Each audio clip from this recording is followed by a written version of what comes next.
할렐루야. 우리 이곳에 오신 여러분 주님의 이름을 축복합니다. 이 시간 우리 함께 선포하기 원합니다. 나는 하나님의 사랑입니다. 나는 하나님의 사랑입니다. 나는 하나님의 복된 사람입니다. 나는 하나님의 복된 사람입니다. 우리 옆에 있는 분들에 선포하겠습니다. 당신은 승리자입니다. 당신은 승리자입니다. 네, 오늘부터 이제 창세기 1장부터 26장까지 흐름에 대한 그 성경의 흐름을 통해서 얻어지는 메시지를 우리가 듣고자 합니다. 지금까지 우리가 이렇게 부분적인 장이나 절을 통해서 들었던 중요한 메시지를 들었지만 그런 부분을 통해서 듣는 메시지와 또 흐름을 통해서 듣는 메시지는 그 메시지의 포인트가 다릅니다. 여러분들 창세기 1장부터 26장까지 다 읽어오셨죠? 네. 할렐루야. 저의 얼굴을 보세요. 저 얼굴을 보시고 창세기 1장부터 26장까지 다 읽어오셨죠? 네. 할렐루야. 다음 주에는 27장부터 50장까지입니다. 여러분들 읽고 오셔야지만 이것에서 흐름을 잡을 수가 있습니다. 읽지 않고 듣다 보면 목사님 무슨 이야기 하시는 거야? 라고밖에 생각되어지진 않아요. 그래 여러분들 읽으시면서 내가 보았던 그 메시지의 흐름, 그리고 목사님 통해서 듣는 메시지의 흐름, 그것을 잡으셔야지 돼요.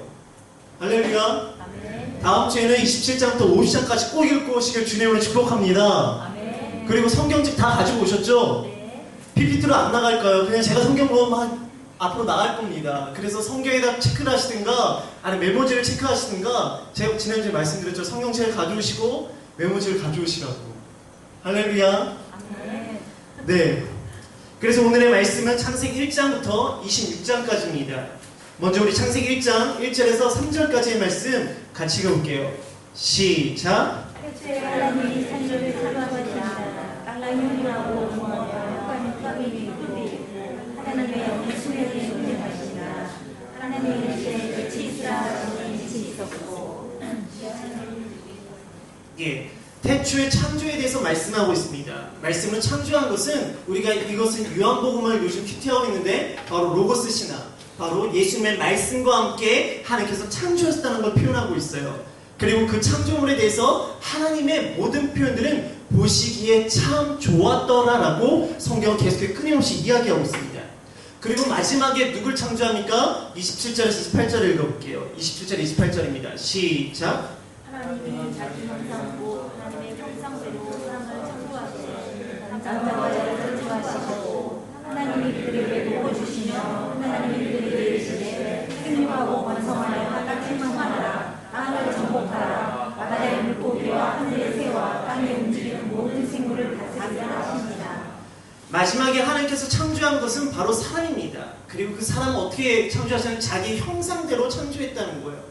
이렇게 눈곱이 있다는 것이 아니라 하나님께서 자기의 형상대로 창조했다는 것은 바로 영적인 존재로 우리를 창조하셨다는 거예요. 그리고 그에게 무엇을 줍니까? 정복하고 다스리라는 바로 통치권을 줍니다. 그 다스리는 자가 누굽니까? 하나님이세요. 근데 하나님이 자기의 형상대로 사람을 만드시고 그들에게 무엇을 주는가? 통치권, 다스림을 주십니다. 근데 창세기 1장의 그 창조의 흐름을 보면요, 무엇을 위해서 결론졌는가? 바로 사람이 통치할 수 있도록 세팅해 놓는 순서대로 하나님께서 창조하셨어요. 결국 뭔가 하나님의 천지의 창조는 바로 나를 위해서 내가 일단 잘 다스릴 수 있도록 하나님께서 하나하나 창조해 가셨다는 거예요. 근데 이제 문제가 시작합니다. 2장 15절에서 18절의 말씀을 같이 읽어볼게요. 2장 15절에 18절입니다. 시작. 여호와 하나님이 사람을 불러 내게 문내에서 그것을 거장자며 지키게 하시고 여호와 하나님이 사람에게 명하여 이르시되 동상 각종 나무의 열매는 내가 이노로 먹되 선악을 알게 하는 나무의 열매는 먹지 말라. 내가 먹는 날에는 반드시 죽으리라 하시니라. 이제 선악과의 문제가 나타나기 시작합니다. 하나님께서 그 사람에게 모든 것을 통치하고 다스리게 하셨어요. 근데 뭐만 먹지 말아라고? 선악과만 먹지 말아라. 많은 사람들이 왜 선악과를 만들어서 우리를 죄짓게 만들고 원죄라는 곳에 우리가 묶여 사는 건가? 왜 우리가 지금 살아가는데 그 원죄가 아직까지 나에게 영향을 뭘 끼치고 있는가? 왜 원죄 때문에 우리가 죽어야 될 수밖에 없는 인생인가? 계속해서 묻고 있어요. 근데 선악과는요, 단순히 선악과를 따먹은 것이 중요한 것이 아니에요. 선악과는요, 통치자, 진정한 통치자와 대리 통치자의 경계선이에요. 모든 것이 다 허용됐잖아요. 근데 딱 하나 선악과는 허용이 안 된 거예요. 그것을 통해서 무엇을 말씀하시는가? 내가 진정한 통치자고 너는 대리 통치자야. 그것을 기준을 세울 수 있는 딱 한 가지예요. 나는 창조자고 넌 피조물이야. 그것을 알게 하는 것이 선악과라는 거예요. 그냥 선악과를 그냥 너 죄 지으려고 너 시험해 보려고 하는 것이 아니라 기준점이에요. 기준점. 왜? 우리가 대리 통치를 얻으면요, 내가 진짜 통치자라고 생각합니다. 피조물에도 불구하고 모든 게 내가 다 다스리니까 내가 창조자라고 생각합니다. 그래서 하나님께서 야, 이것만큼은 너는 안 돼. 왜? 너는 피조물이야. 넌 대리 통치자야. 그렇기 때문에 이것만은 건드리지 마. 이것을 통해서 너가 볼 때마다 아, 나는 대리자구나. 나는 피조물이다. 그것을 기억하라는 것이 바로 선악과예요. 그리고 하나님은 그 구분점을 주시고 그에게 돌 배필도 허락해 주십니다. 분명히 돌 배필을 붙여주신 거예요. 그런데 어떻게 변화되는가? 3장 5절에서 6절을 같이 볼게요. 시작. 너희가 그것을 먹는 날에는 너희 눈이 밝아져 하나님과 같이 되어 선악과를 알게 하시리라. 여자가 그 만남 중 너희 직방하고 보아하는 직방하고 지혜를 할 만큼 한스럽게 기는 하나인지라. 여자가 그 열매를 따먹고 자기와 함께 있는 남편에게 주되 그도 먹은지라. 원죄, 이게 선악과를 따먹은 게 아니에요. 잘 보세요. 하나님처럼 되고자 하는 마음이라고 기록되어 있어요. 하나님처럼 되고자 하는 거예요. 교만함이에요. 그 유일한 경계마저도 부숴버리고 싶은 거예요. 왜? 내가 통치하다 보니까, 대리 통치하다 보니까 내가 진짜 통치자가 되고 싶은 거예요. 내가 하나님으로부터 내가 피조물에도 불구하고 내가 모든 것을 다스리다 보니까 나도 창조자가 되고 싶은 거예요. 하나님이랑 나랑 별거 다를 게 없어. 선악과가 없으면. 그래서 선악과를 뛰어넘고 싶은 거예요. 선악과를 뛰어넘어서 나도 하나님처럼 되고 싶은 거예요.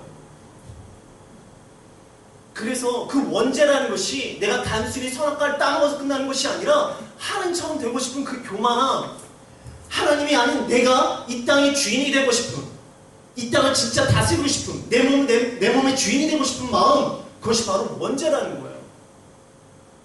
그리고 그 마음이 지금 우리까지 이어지고 있는데 구체적으로 원죄의 결과가 우리 가운데 일어나고 있어요. 9절에서 13절을 읽어볼게요. 시작. 여호와 하나님이 아담을 부르시며 이르시되 내가 어디 있느냐 이르되 내가 동산에서 하나님의 소리를 듣고 내가 벗은 곳으로 숨었나이다. 이르시되 누가 너의 벗었음을 내게 알렸느냐 내가 내게 먹지 말라 명한 그 나무를 내가 먹었느냐. 아담이 이르되 하나님이 주셔서 나와 함께 있게 하신 것을 그 나무를 내게 주어 내가 먹었나이다. 여호와 하나님이 이사에게 이르시되 내가 어찌하여 하느냐 여자가 이르되 이미 나를 깨물고 내가 먹었나이다. 원죄의 결과, 내가 하나님처럼 되고자 하는 그 교만함의 결과, 내가 스스로 판단하고자 하는 그 결과가 어떻게 되는가? 간단합니다. 자신의 죄는 숨기고요, 남의 죄는 지적하는 거예요. 이 모습이 지금 누구의 모습인가요? 우리의 모습 아닌가요? 내가 죄를 지면요, 자신의 죄는 숨기고요, 남의 죄는 지적하고 있는 우리의 모습, 하나님부터 숨으면서 나의 것을 숨기면서 나는 죄 안 지은 것처럼 남의 죄를 지적하고 있는 모습, 그게 원죄의 결과거든요. 근데 지금 그게 우리 삶 가운데 그대로 일어나고 있는 결과물이잖아요. 그러니까 원죄가 뭐가 원죄인데 나한테 왜 영향력을 줍니까? 영향력이 우리 가운데 얼마나 많이 있습니까? 우리 모습이잖아. 내 죄를 숨기고 다른 사람의 죄를 지적하고 있는 우리들의 모습들, 그게 원죄의 결과예요. 지금까지도 끊임없이 우리에게 영향력을 주고 있어요. 단순히 선악과를 따먹은 게 아니라고요. 그게 나랑 무슨 상관이에요? 난 안 따먹었는데. 하지만 내 안에는 원죄를 통해서 계속 다른 사람을 지적하고 있잖아요. 내 죄를 숨기면서. 그래서 이것이 원죄의 결과가 우리에게 영향력을 미치고 있는 거예요. 그렇기 때문에 우리가 예수 그리스도가 아니면 이 마음이 고쳐지지가 않는 거예요. 우리는 교만하고요. 교만하기 때문에 내가 판단하고 싶어요. 하나님처럼 창조자처럼 선악을 판단한다, 선악을 안다는 그거는 정죄하고 심판하는 거였잖아요. 그러니까 내가 판단자가 되고 싶고 정죄자가 되고 싶어요. 그래서 어떤 일이 일어났는가? 죄가 일어났어요. 죄가 일어날 때 어떻게 됐습니까? 나에게 돕는 배필을 줬는데 그로 인해서 갈등이 일어나죠. 저 여자 때문에, 뱀 때문에. 그리고 끝내는 어떻게 됩니까? 징벌, 심판을 받게 됩니다. 우리 3장 24절을 볼게요. 시작. 이같이 하나님이 그 사람을 찾아내시고 못된 공항을 주에 그들과 그들로 칼을 부어 생명나무를 지르게 하시니라. 생명나무 영생하는 거예요. 이거 먹을 수 있던 거 어떤 거예요?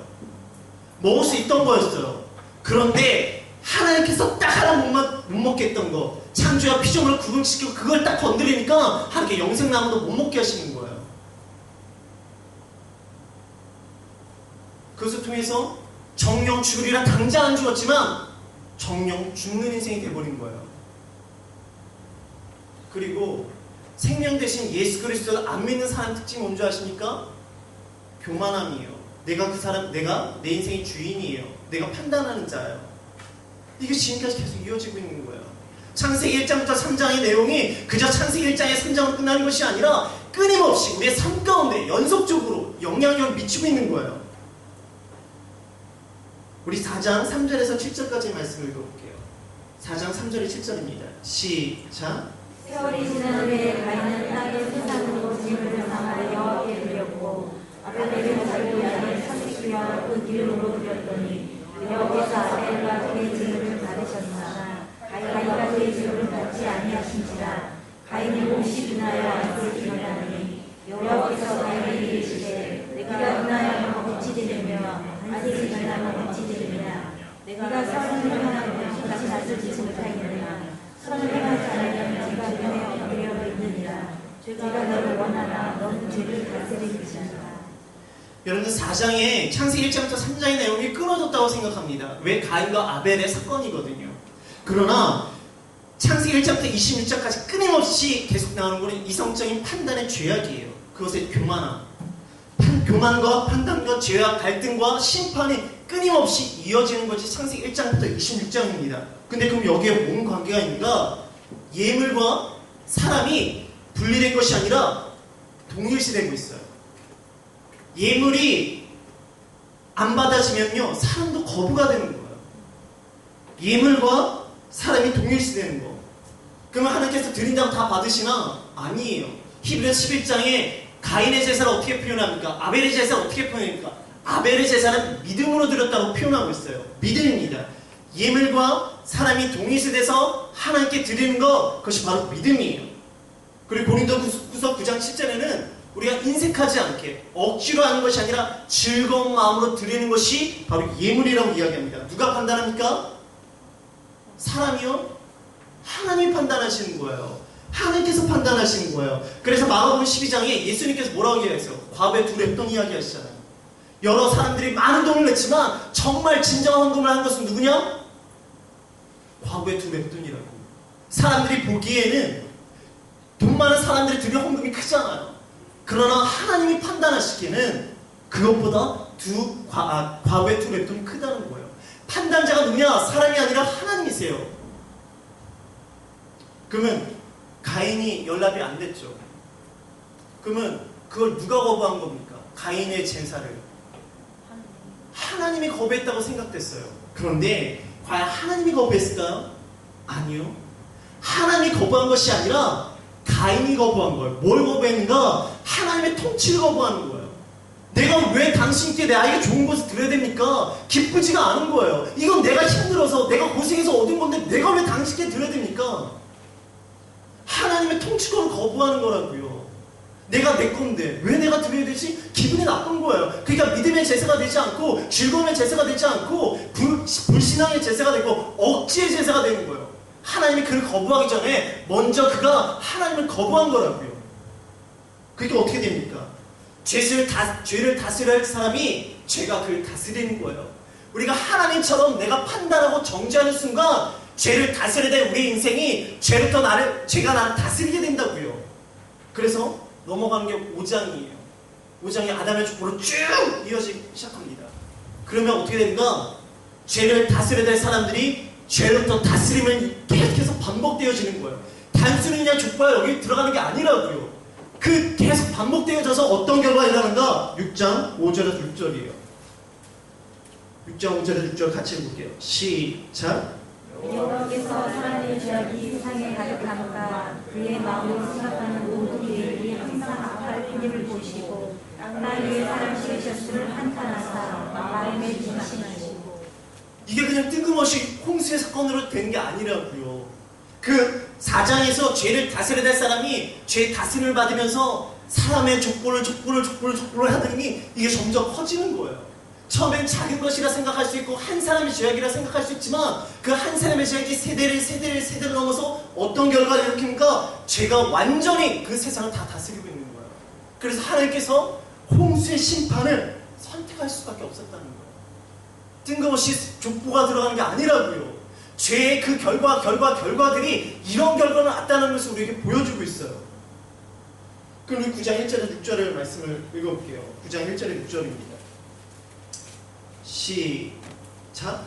하나님이 노아와 그 아들들에게 복을 주시며 그들에게 이르시되 생육하고 번성하여 땅을 충만하라.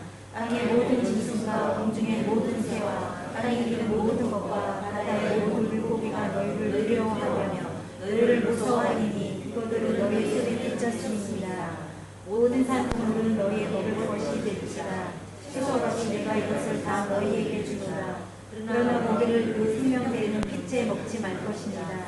내가 반드시 너희의 피, 곧 너희의 생명의 피를 찾으니 짐승이면 그 짐승에게서 사람이나 사람 형태는 그에게서 그 생명을 찾으리라. 다른 사람의 피를 흘리면 그 사람의 피도 흘릴 것이니 이는 하나님이 자기 형상으로 그 사람을 지으셨습니다. 너희는 생육하고 번성하여 땅에 가득하여 중에서 번성을 하셨다. 네, 홍수 심판 이후에 하나님께서 우리에게 다시 통치권을 주시는 모습이에요. 아까 창세기에서 하나님께서 사람을 만드시는데 통치권을 주셨잖아요. 대리 통치하라고. 그런데 심판, 말씀드렸죠? 교만과 판단과 죄악과 갈등과 심판을 통해서 하나님께 다시 회복시키시는 거예요. 홍수 심판 이후에 다시 회복시키십니다. 근데 좀 달라요. 좀 다른 거 느끼시나요? 창세기 1장 27절에 28절 다시 한번 빠르게 볼게요. 창세기 1장 27절에서 28절입니다. 읽지를 마시고 보시기만 하세요. 달라요. 어떻게 다릅니까? 제한된 통치권으로 변화됐어요. 그들이 죄를 지으니까 최초의 하나님께서 그들을 창조할 때와 다른 제한된 통치권이 일어납니다. 다스림의 존재에서 두려움의 존재로 변화되어 있어요. 그리고 나서 다시 노아의 족보로 돌아가기 시작합니다. 계속 땡땡땡땡땡 돌면서 세대로 넘어가는 거예요. 그랬더니 어떤 사건이 일어나는가? 11장 4절의 사건이 일어나요. 11장 4절입니다. 11장 4절 시작. 또 바다에 성과 탑을 건사하여 그 탑 꼭대기를 하늘에 닿게 하며 우리 이름을 내고 온 지면이 흩어짐을 맞아야 할 것이. 하나님께서 그들을 회복시키셨어요. 그리고 그들에게 다시 통치권을 주셨어요. 근데 그들이 세대를 넘어가니까 그들의 모습 가운데 뭐가 일어납니까? 다시 교만함이 일어나는 거예요. 어떤 교만함? 하나님처럼 높아지고 싶은 교만함. 자신들의 이름을 높이고 싶은 교만함. 자신들이 모여서 뭔가 하고 싶은 교만함이 다시 일어나는 거예요. 그들은요, 이성적 판단으로 자기들의 이름을 드러내고요, 이성적 판단으로 자신들이 무너지지 않게, 흩어지지 않게 바벨탑을 쌓기 시작합니다. 어떻게 되나요? 자신들의 이성적 판단으로 흩어지지 않게 하려다가 그들의 이성적 판단으로 오히려 더 흩어지는 역사가 일어났어요. 내 판단, 내가 하나님이 되어서 우리가 흩어지지 않으려고 노력하다가 오히려 하나님 때문에 그들은 흩어졌다고요. 이성적 판단이 이런 모습이 있다는 거예요. 그래서 여러분들의 기도하라는 게 그냥 하라는 게 아니에요. 이성적 판단은 우리가 뭔가를 하려고 하면 안 돼요. 기도해야 돼요, 우리는. 우리 12장 1절에 4절 말씀 읽어볼게요. 12장 1절에 4절 시작. 여호와께서 너희에게 이르시되 너는 너희 고향과 친척과 아버지 집을 떠나 내가 내게 보여줄 땅으로가 내가 너 큰 민족을 이루고 내게 복을 주어 내 이름을 창대하게 하리니 너는 복이 되리라. 너를 축복하는 자에게는 내가 복을 내리고 너를 저주하는 자에게는 내가 저주하리니 땅의 모든 족속이 너 말미암아 복을 얻을 것이라. 이에 아브라함이 여호와의 말씀을 따라갔고 또 노아와 함께했으며 아브라함이 하나님 떠날 때에 75세였더라. 너무나 유명한 장이죠. 이거 가지고 설교 많이 들었습니다. 그러나 이 메시지에서 전체적인 흐름의 메시지를 찾는다면은 여기서는 아브라함의 콜링이 아니에요. 아브라함의 콜링이 아니라 이름을 창대케 하리라입니다. 11장 4절과 12장 2절을 비교해 보세요. 11장 4절은요, 자기들이 자기들의 이름을 높인다고 이야기하고 있어요. 근데 12장 4절에서는요, 그들이 12장 2절에서는요, 자기들의 판단으로 이름을 드러내는 것이 아니라 하나님께서 아브라함의 이름을 창대케 하신다고 말씀하고 계세요. 결론적으로 어떻게 됩니까? 자기들의 판단으로 이름을 드러내다가 그들은 무너졌어요. 그러나 하나님께서 아브라함을 창대케 하신다고 하니까 정말로 아브라함은 믿음의 조상이 되어서 지금까지 우리가 알고 있는 이름, 그 믿음을 우리가 알게 되어집니다. 뭔 차이입니까? 이 성경 판단으로 하는 것이 아니라 하나님께서 나의 이름을 높여주시는 게 중요한 거예요. 내가 스스로 높아지려는 것이 아니라 하나님께서 높아주실 때 진정으로 내 이름이 창대케 된다는 거예요. 단순히 아브라함을 부르셨다 그걸로 끝나는 게 아니라고요. 11장 4절과 12장 2절을 비교하면 그 이름을 어떻게 높이는가? 내 스스로, 내가 노력으로, 내 학력으로, 내 힘으로 높여지는 것이 아니라 하나님을 통해서 높여질 때 진정한 창대함이 일어난다는 게 12장 2절에 나타나고 있는 이름이에요.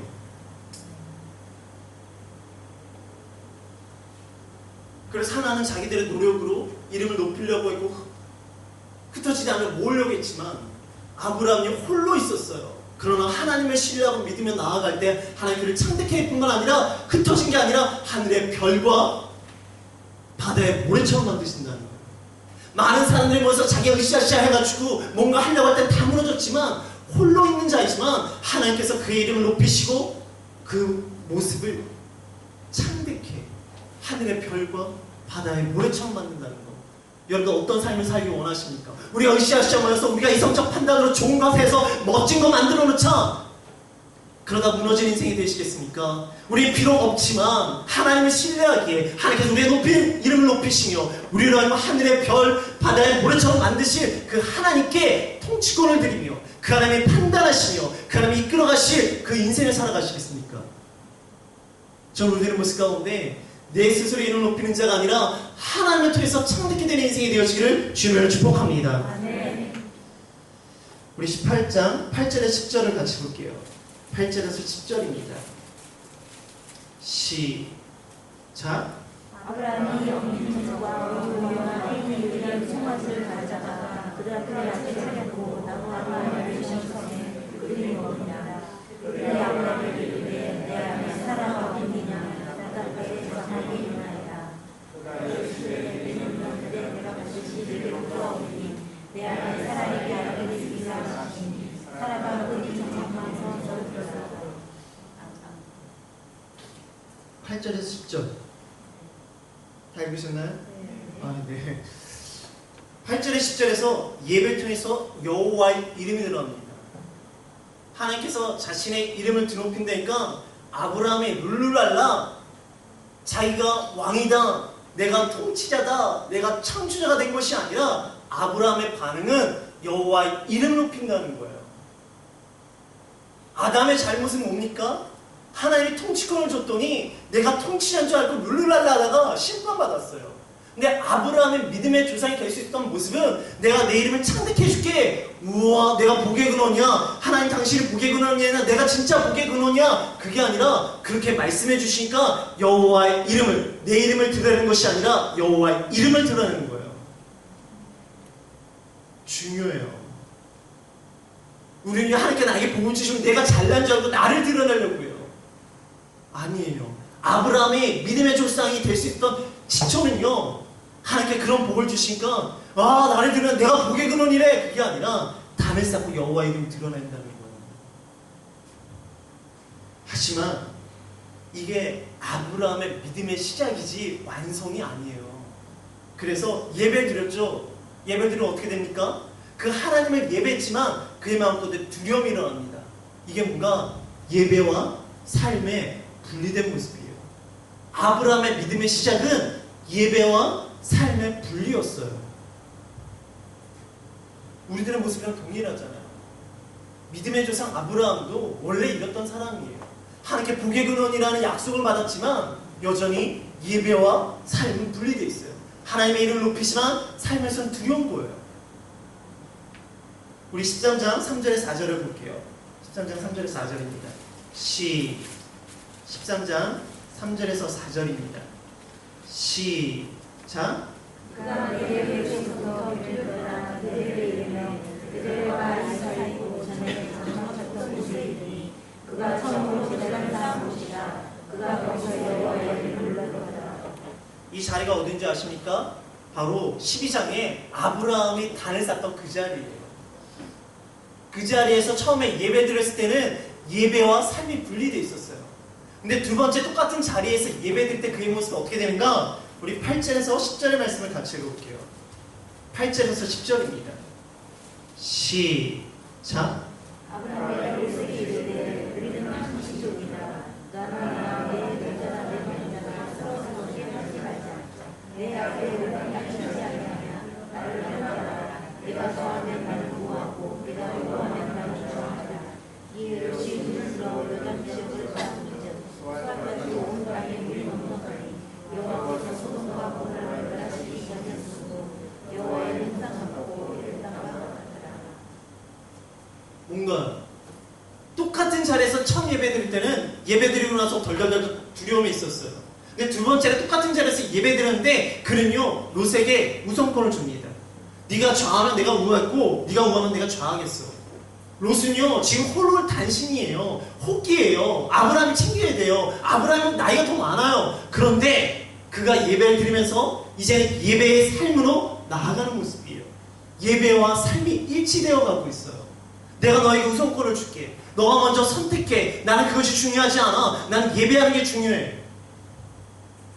그랬더니 어떤 일이 일어나는가?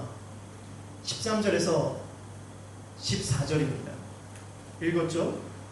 15절에서 18절입니다. 시작. 보이는 땅을 내가 너와 내 자손에게 주시니 영원히 이르리라. 내가 내 자손이 땅에 뿔뿔하지 않으니 하나님 땅에 푸르른 눈을 볼수 있을 텐데 내 자손도 되리라. 너는 땅을 정말 푸르르 나누라. 내가 그것을 내려주리라. 내가 이 장막은 영원히 품에 있는 나무를 성소를 주를 그런 것이거든. 거기서 이게 뭔가요?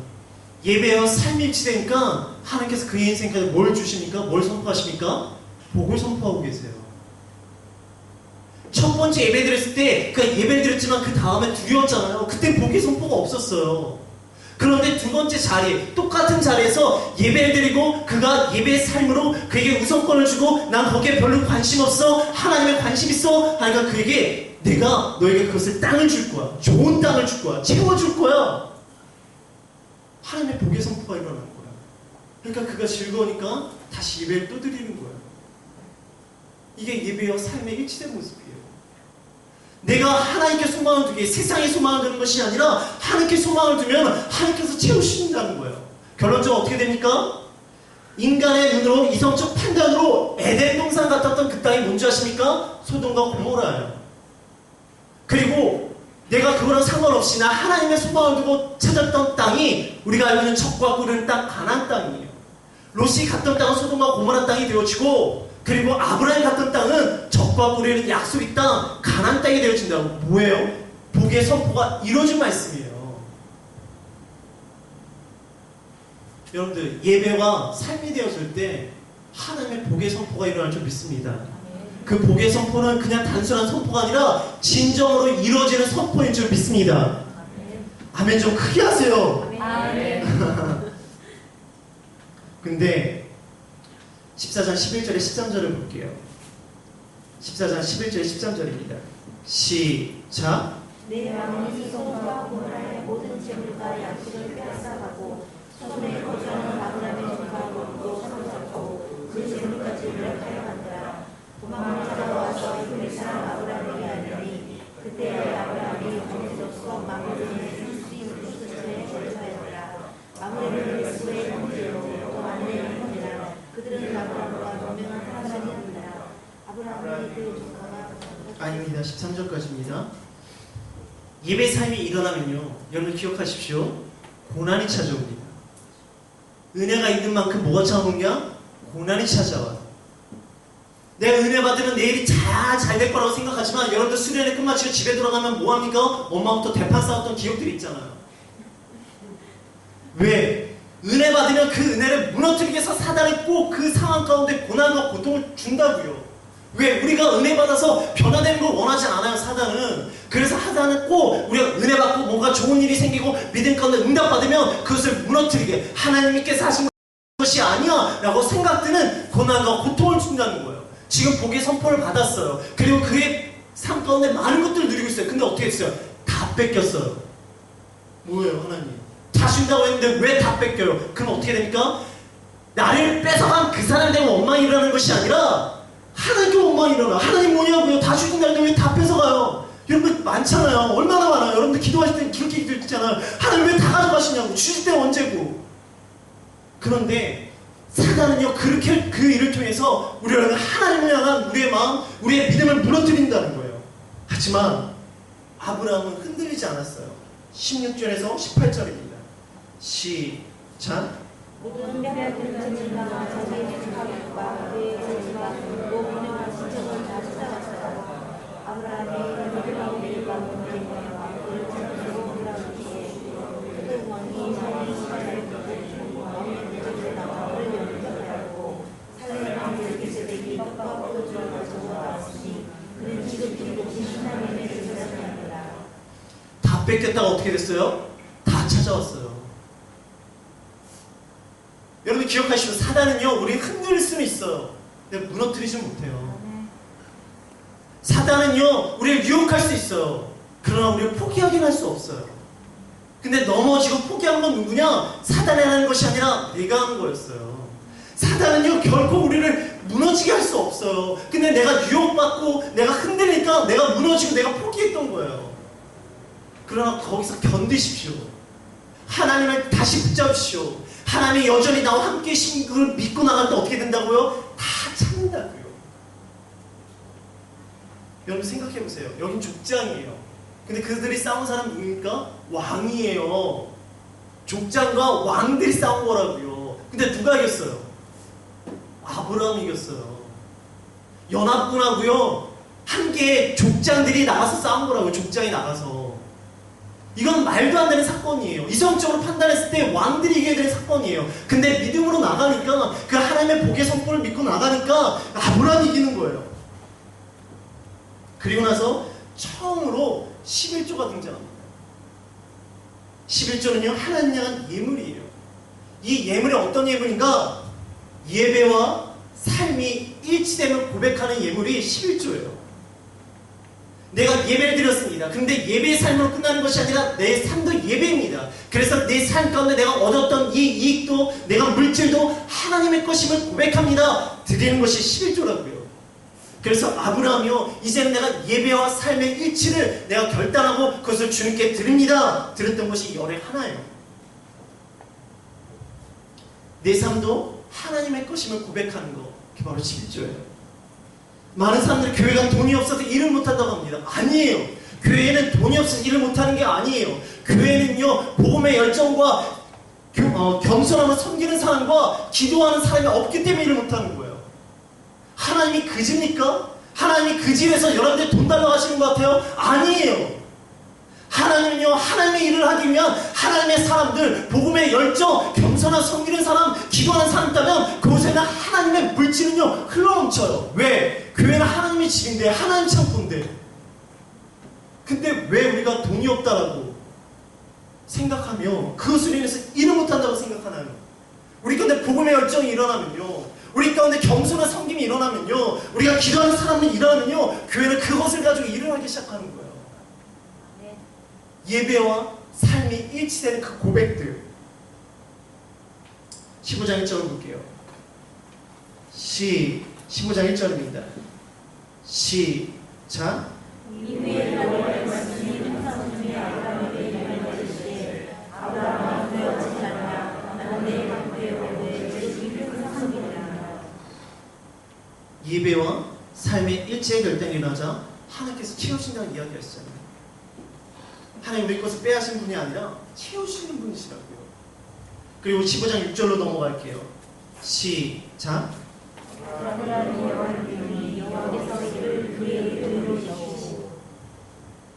그의 마음 가운데 이제는 하나님을 믿기 시작하겠습니다. 내가 그 하나님을 믿습니다. 그 고백이 일어나는 거예요. 어떤 사건들이 있었나요? 그가 믿음으로 나아갔고 어려움이 있었지만 분명히 하나님께서 얻은 것이 있으면 다 뺏겼어요. 근데 하나님 믿고 나와서 다시 다 찾았어요. 그리고 하나님께 이것은 내 노력으로 얻은 것이 아님을 이제 고백하는 거예요. 이건 주님의 것입니다. 그러니까 내가 그럼 너 계속해서 채워줄게. 그 하나님을 의지하고 믿기 시작합니다. 그러나 17장 17절을 볼게요. 17장 17절입니다. 시작. 아브라함이 엎드려 웃으며 마음속으로 이르되 그새 된 사람이 어찌 자기 낳을까 사람 주시되니 어찌 출산하리요. 믿음의 시작은 됐지만 뭐가? 믿음의 한계를 두고 있어요. 그 믿음의 한계가 뭔가? 자기의 이성적인 판단이에요. 끊임없이 원죄는요 우리에게 계속 영향을 줍니다. 믿음은 시작됐지만 그 믿음 안에서의 원죄는 끊임없이 믿음의 한계를 두고 있어요. 그 한계가 이성적인 판단. 아니 내가 지금 나이가 몇인데 내 아내가 경수가 끊겼는데 어떻게 내가 하나님을 믿지만 그 하나님의 능력을 한계를 두고 있는 거. 그게 어디서 온 줄 아세요? 원죄, 이성적인 판단. 내가 판단하고자 하는 그 마음에서 끊임없이 우리를 무너뜨리고 있어요. 근데 아브라함만 그럴까요? 아담에게 돕는 배필을 줬던 것처럼 아브라함에도 돕는 배필을 줬지만 원죄는요 어떤 모습이란가? 18장 10절에 14절입니다. 18장 10절에 14절이에요. 시작. 그가 이르시되 내가 유망대 내가 반드시 내게로 돌아오리니 내 안에 사라에게 아들이 있으리라 하시니 사라가 그들이 장가한 곳에서 들었더라. 아브라함과 사라는 나이가 많아질 거고 사라에게는 여성의 승리가 끊어졌다. 사라가 속으로 오르되 내가 불사하고 내게 지옥을 줄 것이니 내게 무슨 증거이 있으리요. 여호와께서 아브라함에게 이르시되 사라가 왜 웃으시니 내가 네가 구원하는 네 아들을 낳으리라 하느니라.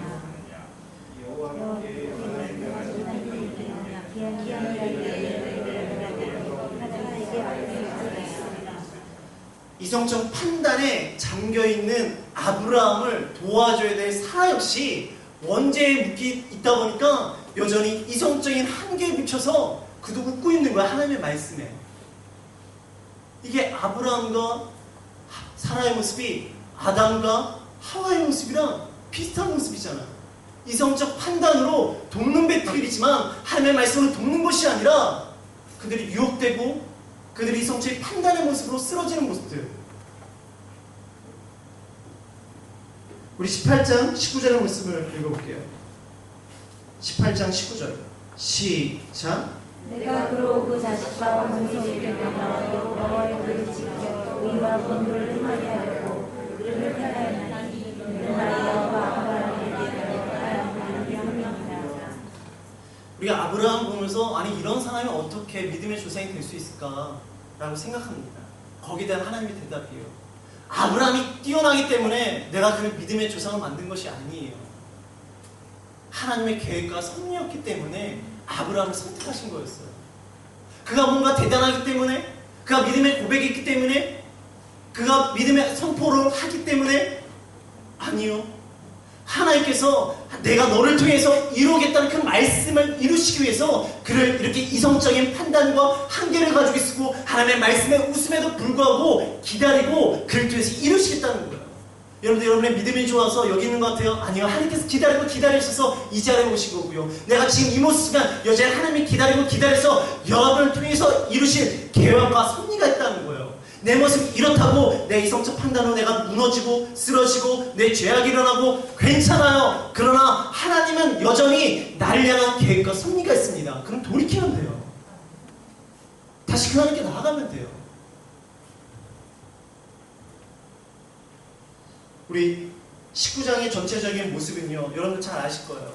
소돔과 고모라의 타락상을 이야기하고 있습니다. 소돔과 고모라의 타락상을 영적인 눈으로 봤을 때 그건 무너질 땅이에요. 근데 롯은요, 이성적인 눈으로, 육체적인 눈으로 그 땅을 봤을 때 13장 10절에 뭐라고 얘기했습니까? 여호와의 동상 같았다고 이야기합니다. 이게 영적인 눈과 육체적인 눈으로 보는 차이예요. 영적으로 보면 소돔과 고모라는 무너질 땅인데 육체적으로 보면 너무 좋은 땅이에요. 이거 보면 어느 나라가 생각납니까? 저는 싱가포르가 생각나요. 사람들이 여기에 너무 좋은 땅이래요. 제가 봐도 좋아요.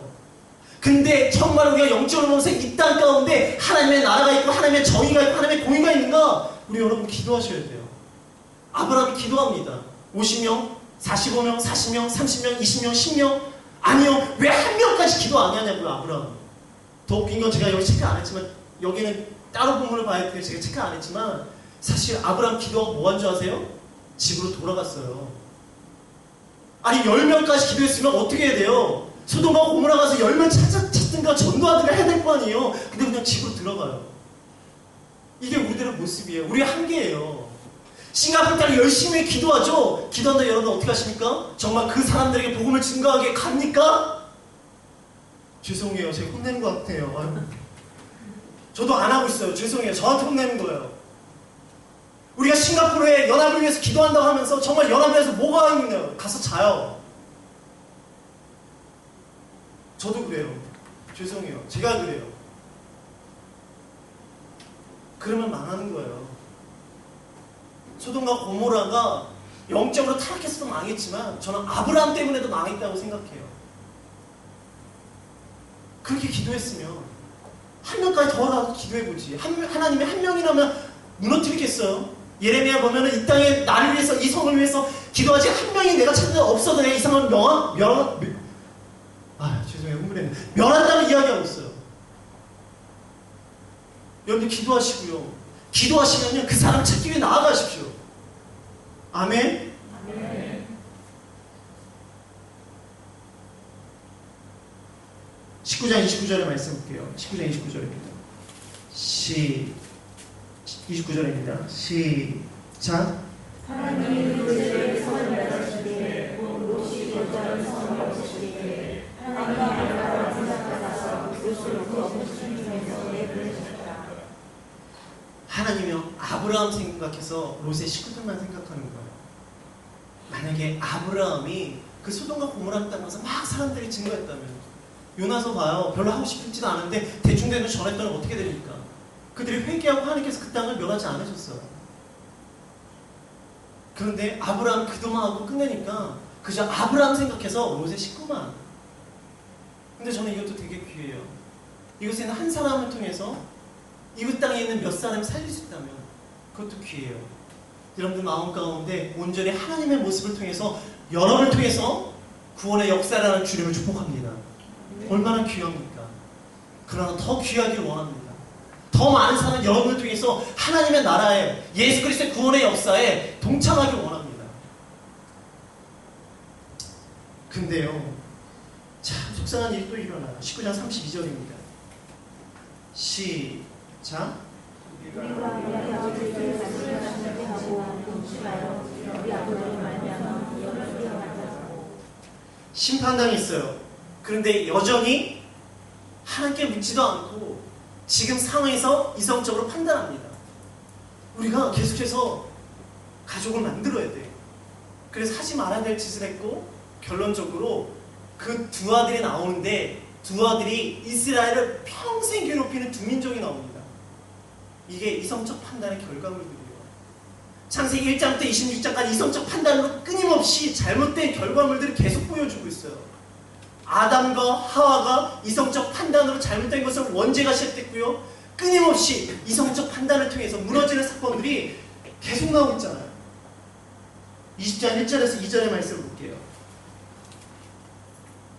시작.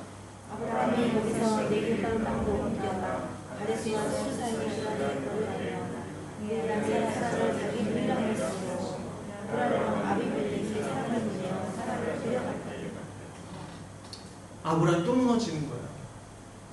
내가 예배와 삶이 일치됐다고 나아갔지만 또 무너지는 거예요. 왜? 상황이 두려우니까 이성적으로 머리를 돌리는 거예요. 아 이렇게 하면 내가 살 수 있겠다. 하나님을 의지하는 것이 아니라 내가 이 상황에서 내 머리를 돌려서 아 이렇게 하면 살 수 있겠다. 그리고 나서 11절에서 12절을 말씀 볼게요. 11절에 12절입니다. 시작. 아브라함이 이르되 이곳에서 하나님을 여호와여 없으니 내 아들과 말미암아 사람들이 나를 죽이라 생각하였으며 또 그는 정말로 나라를 이루기로써 내 아들과 였으니 이거 누구 모습 같아요? 아담의 모습 아닌가요? 자기를 정당화시켜요. 아담이 처음에 했던 말이 뭐예요? 하나님께서 나에게 주신 저 돕는 자 때문에, 저 여자 때문에 내가 이렇게 됐다고 이야기합니다. 변명하는 거예요. 자기를 정당화시키는 거예요. 그리고 변명하는 모습이잖아요. 이성적 판단을 우리가 해서 우리가 죄를 질 때마다 우리는요 원죄에 묶여있기 때문에 여전히 계속해서 아담처럼 변명하고요, 둘러대고요, 자기를 정당화시키려고 합니다. 근데 하나님은 그런 아브라함에도 불구하고 그를 회복시키세요. 왜? 그가 잘났기 때문에, 그가 믿음이 좋기 때문에, 그가 선하기 때문이 아니라 무엇 때문에? 그를 통해서 이루시고자 하는 하나님의 계획과 섭리 때문에. 그래서 회복시키신 거예요 또. 그러니까 어떤 사건이 일어납니까? 21장 6절의 말씀 읽어볼게요. 21장 6절입니다. 시작. 사라에게 하나님이 나를 피하시니 듣는 자가 다 나와 함께 웃으리라. 누굴 통해 웃고 있습니까? 누굴 통해 웃고 있죠? 하나님 통해서 웃고 있어요. 처음에 사라가 웃었어요. 18장 12절과 15절에서 웃었어요. 왜 웃었습니까? 하나님의 말씀 때문에 웃었어요. 근데 그 웃음은요, 즐거움의 웃음이었나요? 어이없는 웃음이었어요. 아니 어떻게 내가 경수가 내가 이렇게 늙었는데 무슨 낙이 있겠는가? 그래서 속으로 웃었어요. 그리고 나서 15절에 두려워했다라고 되어 있어요. 근데 지금은요, 하나님을 통해서 즐거워하며 웃습니다. 왜? 이성적인 판단이 아니라 하나님의 믿음으로 즐거워지는 거예요. 이성적인 판단으로 하나님의 말씀은 어이없는 거예요. 내가 그 말씀을 왜 따라? 그리고 나서 나에게 다가온 건 두려움이에요. 그러나 하나님의 말씀에 믿음으로 나갈 때 그것은 진정한 즐거움이 일어난다는 거예요. 그래서 하나님 나라고 웃게 하시네. 그래서 이삭의 이름이 이 뜻이잖아요. 웃음. 그 웃음은 두 가지 웃음이에요. 처음에는 어이없는 웃음이었다가 하나님에서 믿음의 웃음으로 변화되는 사건이 일어납니다. 우리 22장 너무나 잘 알죠. 이삭을 번제로 드리는 말씀이에요. 근데 아브라함의 사건은 이 20장에서 피클 칩니다. 왜 피클 치는 줄 아세요? 그가 이성적인 판단을 완전히 내려놓고요, 하나님께 온전히 나아가는 사건이 22장이기 때문이에요. 그리고 보시면요, 22장 이후에 아브라함은 등장을 슥 빠집니다. 23장에는요 사라의 죽음이고요, 24장에서는요 그 이삭의 모습과 그 종의 모습이 나와요. 그리고 나서 25장에 아브라함이 죽어요. 기승전결을 하면서 클라이막스가 22장이에요. 어떤 클라이막스인가? 바로 그가 이성적인 판단을 내려놓고 하나님께 온전히 신뢰하는 모습이에요. 이게 믿음의 절정이 일어난 모습이에요. 그가 자식을 버리는 것 같죠? 번제로 드릴 때 버리는 것 같죠? 아니요. 아브라함은요, 하나님을 신뢰하기 때문에 그가 버리는 것이 아니라 하나님께 맡겨버리는 거예요. 하나님께 그 자식을 맡겨버리는 거예요. 여러분들, 자식을 버리는 것이 아니에요. 하나님의 모든 걸 버려라, 내 부모를 버려라, 아니에요. 그 부모가 너무나 중요하기 때문에 그 중요한 부모를 누구한테? 하나님께 맡겨버리는 거예요. 여러분, 돈 어디다가 합니까? 돈이 중요하니까 버립니까? 아니잖아요. 은행에 맡겨버리는 거잖아요. 그리고 염려 안 하고 살아가는 거잖아요. 그것처럼 아브라함이 지금까지 이성적 판단으로 내가 어떻게 할까? 그래서 이스마엘을 낳기도 하고, 그리고 뭐 자기의 종이 내 성씨가 되길 원합니다. 그렇게 했지만 이제는 하나님께 온전히 맡깁니다. 내 이성적 판단 내려놓겠습니다. 하나님 온전히 신뢰합니다. 그래서 23장에 사라의 죽음이 등장하고요, 이삭의 이야기로 넘어갑니다. 24장을 보면은 아내로 이제 이삭이 아내를 만나는 게 나와요. 우리 12절을 볼게요. 24장 12절. 시작. 그가 이때 우리 주인 아브라함은 하나님을 여호와여 원하는 이들은 나에게 힘있게 만나게 하사 내 주인 아브라함에게 은혜를 베푸시옵소서. 27절 볼게요. 27절입니다. 시작. 이르되 나의 주인 아브라함이란 나님으로 천사하다. 나의 주인이 내 주인 하나님과 함께 지지 않으며 여호와께서 길에서 나를 인도하사 내 주인을 복되는 주의 되게 하시나이다. 48절을 볼게요. 48절입니다. 시작. 내 주인 아브라함이 여호와께서 나를 버리고 나의 주인은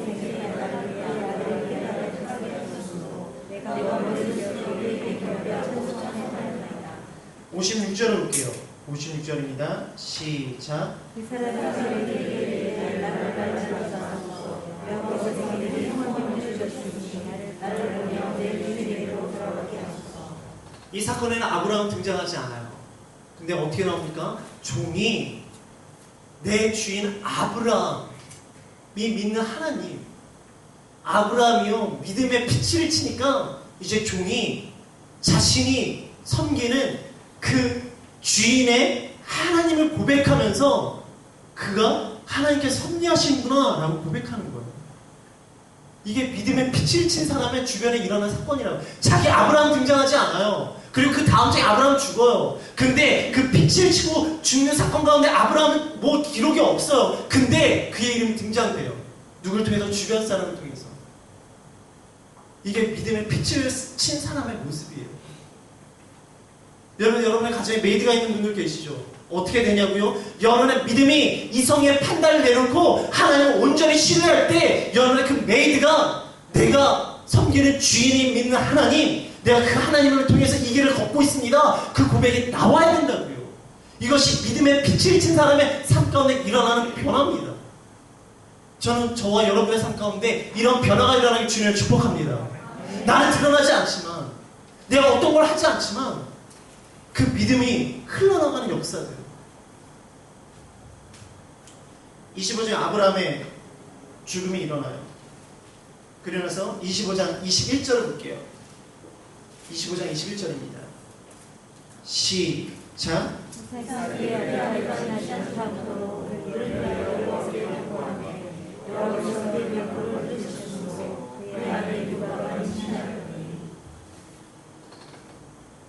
아이의 문제가 있을 때 아브라함의 선택이 뭐였죠?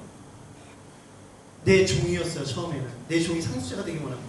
두 번째는요, 하갈을 통해서 이스마엘이었어요. 근데 하나님께서 어떻게 해가지고 웃고 뭐 믿지도 않았던 상황에서 아이를 주셨어요. 그런데 믿음의 빛을 치고 나서 보니까 종이 그 하나님을 고백했고, 그리고 그 아들 이삭이 어떻게 됩니까? 잉태의 문제 가운데 어려울 때 이성적인 판단으로 이건 안 돼 라고 하는 것이 아니라, 다른 방법을 찾는 것이 아니라 어떻게 합니까? 기도하고 있어요. 여러분의 자녀가 이런 모습이 일어나야 된다고요. 이성적인 판단으로 내 아버지 이성적인 판단은 이런 방법을 했으니까 나도 이런 방법을 할까가 아니라 하나님께서 이렇게 하셨기 때문에 나도 아버지가 했던 것처럼 기도해야 되겠다. 자녀들한테 말로만 신앙 가르치지 마시고요, 삶으로 가르치십시오. 저도 그렇게 해야 돼요. 25장 28절을 볼게요. 25장 28절입니다. 시작. 이삭이 에서가 선한 고기를 좋아하고 그를 사랑하고 리브가는 야곱을 사랑하였더라. 이게 감정의 판단의 시작입니다. 지금까지 제가 계속 이성의 판단의 문제점을 이야기했죠. 근데 여러분 오늘 돌아가셔서 27장부터 52장까지 읽을 때 감정, 판단으로 인해서 어떤 사건들이 일어나는지 보세요. 다음 장 27장부터 50장까지는 감정의 판단을 통해서 일어난 어려움들을 보실 수가 있을 거예요. 기억나는 것들이 있을 거예요. 지금 사건 가운데. 그게 왜 그렇게 되는지. 대부분 감정의 판단에 의해서 그들이 선택했기 때문이에요. 26장 보면요, 이삭의 삶이 나옵니다. 이삭의 삶은요, 아브라함의 반복이에요. 믿음의 유산은요, 완벽을 전하는 것이 아니라 믿음의 씨앗을 근거합니다. 그래서 이삭도 아브라함처럼 똑같이 잘못해요. 그리고 똑같이 갈등합니다. 하지만 그 이삭이 믿음을 전수하는 거예요. 오늘 긴 시간 전했습니다. 왜냐하면 창세기 1장 때 26장 너무나 중요한 포인트가 많기 때문에 제가 좀 길게 했어요. 그러나 여기서 가장 중요한 흐름은 원죄가 끊임없이 세대를 통해서 그들의 역사하고 지금 우리까지도 그 원죄의 모습이 드러나고 있다는 거예요. 이성적인 판단, 내가 주인이 되고자 하는 모습들, 그것을 내놓지 않으면 우리 이것이 끊임없이 내 인생 가운데 판단하고 죄를 짓고 갈등하고 심판받고 이것이 반복되어져요. 하지만 하나님은요, 여전히 나를 이끌어가신다는 거예요. 아브라함이 잘하기 때문에 그를 이끌어가신 하나님이 아니라 하나님께 그를 통해 이루시겠다는 약속을 주기 때문에 약속을 이루시는 하나님이 계시다는 거예요. 그 하나님이 여러분들의 삶 가운데 역사하십니다. 그러기에 여러분들 그 반복을 끊었으면 좋겠어요. 그 반복하면서 계속 가기보다는 그 반복을 끊었으면 좋겠어요. 내가 내 주인이 돼서 내가 판단하고 누굴 정죄하고 내 죄를 숨기고 누구의 잘못 지적하는 것이 아니라 그 고리를 끊어버리세요. 그러면은 하나님께서 더욱더 기쁘게, 더욱더 즐겁게 나를 통해서 이루시는 계획들을 더 빨리, 더 아름답게 만들어가지 않으시겠습니까? 저는 그 모습이 저와 여러분의 삶 가운데 일어나기를 주님을 축복합니다. 아멘. 이 시간 우리 한 가지만 기도하고요, 마무리하겠습니다. 우리 모습 가운데는요, 선악과 땅은 또 원죄가 나와 상관없다고 생각했어요. 그러나 그 죄의 결과들은 끊임